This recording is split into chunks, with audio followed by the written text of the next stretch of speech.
Apa itu dosa yang tidak bisa diampuni? Jawaban Alkitab.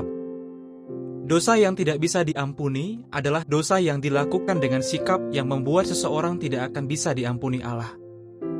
Bagaimana ini bisa terjadi? Allah mengampuni orang-orang yang bertobat dari dosa mereka, lalu mengikuti perintah-Nya dan menunjukkan iman kepada Yesus Kristus.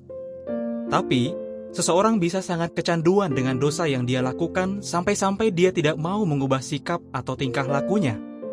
Alkitab menjelaskan bahwa orang seperti itu memiliki hati yang jahat yang telah dikeraskan oleh tipu daya dosa.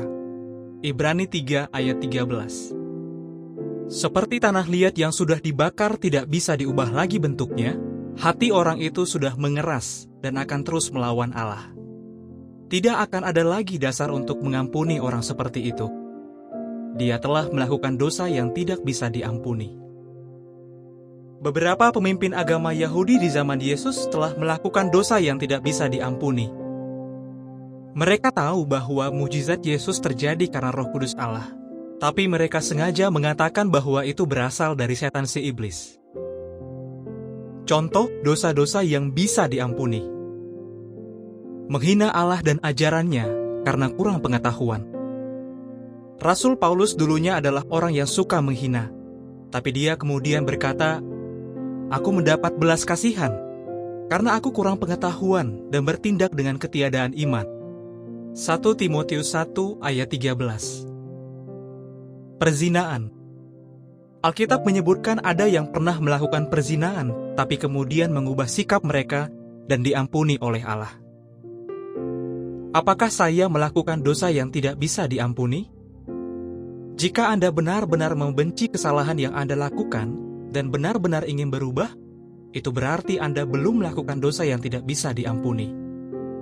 Allah bahkan bisa mengampuni dosa yang dilakukan berulang-ulang, asalkan hati si pendosa tidak mengeras dan menentang dia.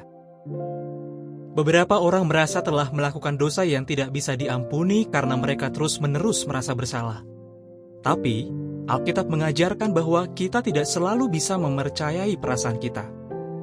Allah tidak memberi kita wewenang untuk menghakimi orang lain dan bahkan diri kita sendiri. Dia bisa mengampuni kita sekalipun hati kita masih menyalahkan kita. Apakah Yudas Iskariot melakukan dosa yang tidak bisa diampuni? Ya, karena serakah, dia mencuri uang yang telah disumbangkan untuk hal-hal kudus. Dia bahkan pura-pura peduli dengan orang miskin agar dia dapat lebih banyak uang untuk dicuri. Ketika hati Yudas mengeras dan selalu ingin melakukan yang salah, dia mengkhianati Yesus untuk 30 keping perak. Yesus tahu bahwa Yudas tidak akan bisa bertobat dari perbuatannya, dan Yesus menyebutnya putra kebinasaan. Yohanes 17 ayat 12. Ini berarti ketika Yudas mati, dia tidak akan dibangkitkan. Yudas tidak sungguh-sungguh bertobat. Dia mengakui dosanya bukan kepada Allah, tapi kepada para pemimpin agama yang bersiasat dengannya.